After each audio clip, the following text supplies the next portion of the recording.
और अपने पैर, उसका पैर तो वहाँ पर कटा था लेकिन अभी उसके पैर बिल्कुल ठीक थे। ये देखकर वो और ज्यादा शॉक हो गया था और सोचने लगता है कि ऐसा कैसे हो सकता है, उसने कोई सपना तो नहीं देखा। लेकिन तभी वहाँ हॉस्पिटल के गेट पर कोई आता है। हमें पता चलता है कि असल में हंटर एसोसिएशन का मैनेजर है। ये यहाँ पर जिन्वू को देखकर खुश था पर जिन्वू उसे नहीं पहचाना था। वो बताता है कि वो कौन है। वो ये भी बताता है कि जिन्वू यहाँ पर 3 दिनों से बेहोश था। ये सुनकर जिन्वू और ज्यादा शॉक हो जाता है। वैसे यहाँ पर जिन्वू अपने दोस्त सॉन्ग और जूही के बारे में पूछता है। इस पर मैनेजर कहते हैं कि वो दोनों वैसे तो ठीक है लेकिन सॉन्ग ने अपना एक हाथ खो दिया जिस वजह से उसे अब हंटर बनने से रिटायरमेंट लेनी होगी और साथ ही साथ जूही थोड़ी मेंटली डिस्टर्ब हो चुकी है। उसकी साइकोलॉजी ट्रीटमेंट चल रही है लेकिन कुछ कहा नहीं जा सकता। शायद उसे भी अब हंटर एसोसिएशन छोड़नी होगी। वैसे वो मैनेजर कह रहा था कि हम बहुत ही ज्यादा शॉक हैं क्योंकि अभी तक ऐसा कभी नहीं हुआ था। सभी जो लोग भागे थे उन्होंने एक दूसरे हंटर ग्रुप को ये सब बताया और वहाँ से निकल गए। लेकिन वो दूसरा हंटर ग्रुप डिसाइड किया कि वो वहाँ जाएंगे।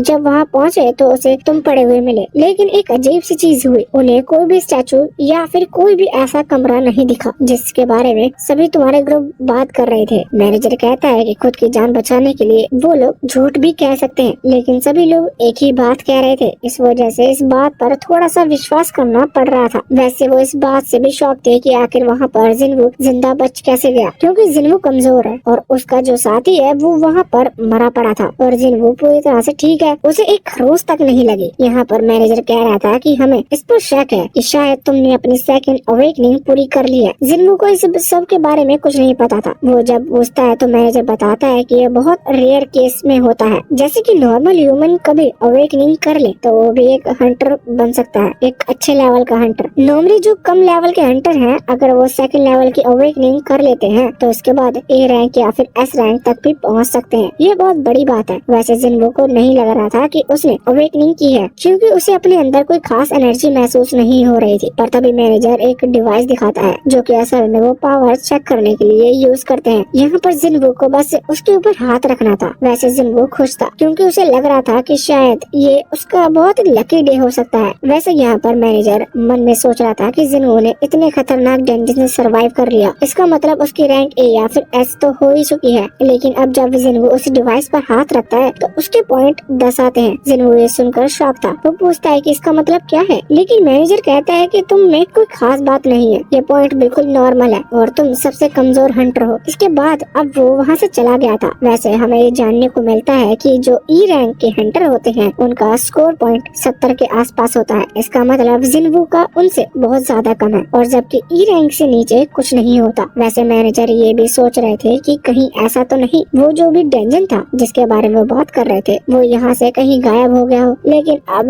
कुछ किया नहीं जा सकता क्योंकि इस डेंजन को गायब होने के बाद ढूंढना मुश्किल है। अब हम देखते हैं कि यहाँ जिन्वू अभी रूम में था, तभी उसे अपने सामने स्क्रीन दिखाई देती है। वो सोचता है कि इन लोगों ने मुझे स्क्रीन के बारे में तो कुछ पूछा ही नहीं। वैसे फिर उसे लगता है कि शायद ये स्क्रीन सिर्फ मुझे ही दिखती है। अभी स्क्रीन के ऊपर कुछ लिखा हुआ था। जिन्वू पढ़ता है तो उसमें लिखा था कि मरने से पहले जिन्वू की जान बच गई, जिस वजह से जिन्वू ने एक अचीवमेंट अनलॉक कर लिया। अब वो उसे ध्यान से देखता है। उसे पता चलता है कि ये क्या है। इसके पहले ही वहाँ पर उसकी सिस्टर आ जाती है। वो अभी उस पर गुस्सा करते हुए कह रहे थे कि तुम्हें खुद का ख्याल रखना चाहिए, तुम हर बार डेंजन में चले जाते हो और अब वहाँ से चोट खा कर आते हो। हर एक कमजोर डेंजन के बाद भी तुम्हें हॉस्पिटल आना पड़ता है जबकि बाकी सभी तो बिल्कुल ठीक है। वैसे यहाँ पर जिन्वू उससे माफी मांगता है लेकिन उसकी सिस्टर जानती है कि जिन्वू ये काम किसके लिए कर रहा है। वो कहती है देखो अगर अगली बार तुम्हें ऐसी कोई चोट लगी तो उसके बाद मैं स्कूल छोड़ दूंगी और कोई जॉब करने लगूंगी। जिन्वू माफी मांगते हुए कहता है कि ठीक है। वैसे इसके बाद वो पूछता है कि क्या उसे कोई स्क्रीन दिख रही है।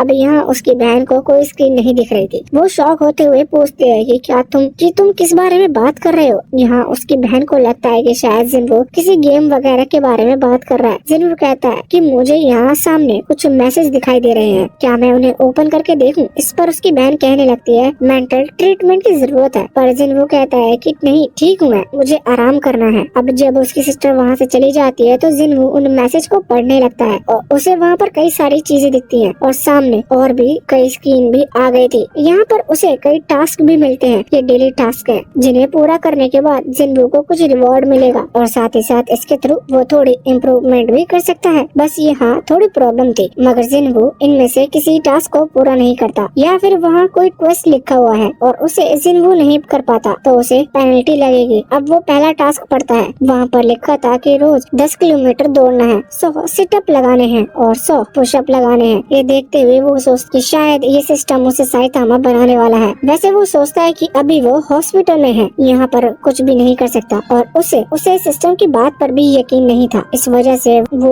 वहीं सो गया था। अब दूसरी तरफ हम देखते हैं कि जब वो हंटर एसोसिएशन का मैनेजर वहाँ से जा रहा था, तभी रास्ते में वो अपने बॉस को फोन लगाता है। वो अपने बॉस से कहता है कि जिन्वू किसी काम का नहीं है, हमने देख लिया, उसके पास ज्यादा कोई पावर नहीं है। ये सुनकर बॉस कहता है हाँ, मुझे पहले से इसी बात की उम्मीद थी। वैसे यहाँ पर उस मैनेजर ने ये कह दिया था कि हमें इस टास्क को भुलाना नहीं है, हमें इसे मार्क कर रखना होगा, क्योंकि वो डेंजन कोई मामूली डेंजन नहीं लग रहा था। वो गायब हो गया था और किसी भी मॉन्स्टर ने या फिर जो स्टैचू की बात हो रही थी उनमें से किसी ने भी किसी की तरफ हमला नहीं किया। ये नामुमकिन है, शायद फ्यूचर में उन्हें इसके बारे में कुछ पता चले, इस वजह से उन्होंने इसकी फाइल्स को टॉप पर रखा था। अब यहाँ से सीन चेंज होता है और हमें एक दूसरे ग्रुप को दिखाया जाता है। ये ग्रुप अभी बन रहा था। यहाँ पर वहाँ का जो मैनेजर है वो अभी अपनी जान पहचान से सबसे पावरफुल हंटर को बुलाता है, जो कि एस रैंक का है। इसका नाम चा है। ये यहाँ पर आती है और वो आदमी उससे कहता है कि तुम्हें एक दूसरे हंटर का ग्रुप ज्वाइन करना है, जो कि बी रैंक का है। इस पर चा शॉक थी। वो कहती है कि मुझे ऐसा क्यों करना है, जबकि मैं तो ऑलरेडी एस रैंक पर हूँ। वो आदमी कहता है कि हम बाकी सभी को ट्रेन करना चाहते हैं, भले ही इससे तुम्हारी रैंक नहीं बढ़ेगी, और अगर तुम अपने ग्रुप में गई तो शायद उनकी रैंक भी धीरे धीरे बढ़ेगी, क्योंकि तुम पहले ही सभी मॉन्स्टर को खत्म कर दोगी। मगर फिर भी हम उन्हें सिखाने के लिए ऐसा कर रहे हैं। दूसरी तरफ हम सिटी के अंदर देखते हैं, अचानक से जगह हिलती है और एक गेट ओपन हो जाता है। सभी लोग डर रहे थे, मगर वो इंतजार कर रहे थे कि अब हंटर्स आएंगे और उन्हें बचाएंगे। यहाँ से सीन चेंज होता है और इस बार हम हॉस्पिटल के अंदर आते हैं। हम जिन्वू को देखते हैं। अभी टाइमर चल रहा था, लेकिन उसने कोई भी एक्सरसाइज करना शुरू नहीं किया था। इस वजह से टाइम पूरा हो जाता है और उसे पेनल्टी लगती है। वो अचानक से वहाँ से टेलीपोर्ट होकर एक डेजर्ट के अंदर आ गया था,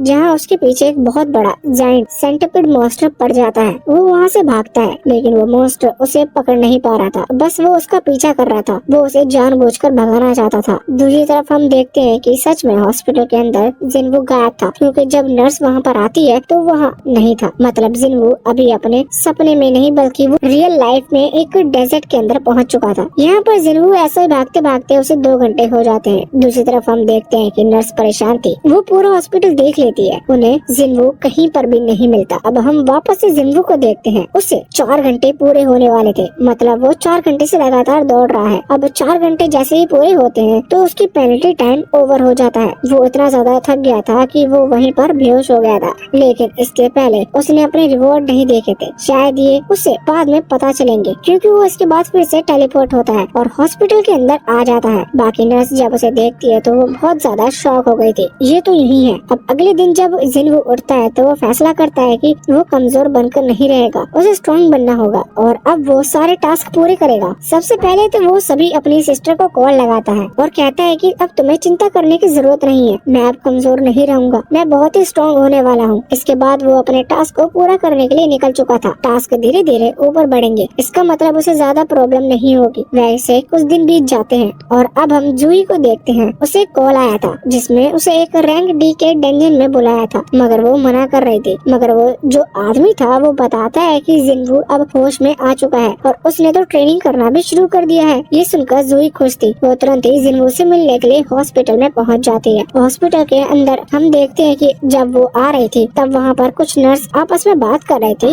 वो जिन्वू के बारे में बात कर रही थी। वो कहती है कि जिन्वू सुबह सुबह दौड़ने चला जाता है और साथ ही वो बहुत ज्यादा एक्सरसाइज कर रहा है। ये उसकी हेल्थ के लिए खराब होगा, क्योंकि अभी तक उसने पूरी तरह से रिकवर नहीं किया। वैसे वो ये भी कह रही थी कि जो हंटर्स होते हैं वो नॉर्मल इंसान से जल्दी हील करते हैं, लेकिन जिन्वू के केस में उल्टा है, उसने बिल्कुल ही नहीं किया, लेकिन फिर भी वो इतना हार्ड ट्रेनिंग कर रहा है। इसके बाद यहाँ से सीन चेंज होता है और हम जिन्वू को देखते हैं, जो कि अभी रनिंग कर बैठा हुआ था। हमें जानने को मिलता है कि जब अभी वो अपना कोई टास्क पूरा करता है तो अचानक से उसे 3 रिवॉर्ड मिलते हैं। वैसे ही सिस्टम उसे मिले हुए 4 दिन हो चुके हैं और उसे लगभग थोड़े थोड़े रिवॉर्ड मिल भी चुके हैं। अब उन रिवॉर्ड के बारे में हमें कुछ डिटेल में नहीं बताया जाता, लेकिन हमें पता चलता है कि उसका एक रिवॉर्ड ये है कि उसके 3 पॉइंट मिलेंगे, जिन 3 पॉइंट को वो अपनी किसी भी चीज में ऐड कर सकता है। वो ज्यादातर उन पॉइंट्स को अपने स्ट्रेंथ में ऐड करता था, जिस वजह से उसकी स्ट्रेंथ इन 4 दिनों में पहले से कई गुना बढ़ जाती है। पर एक प्रॉब्लम थी, वो ऐसे ही किसी भी जगह पर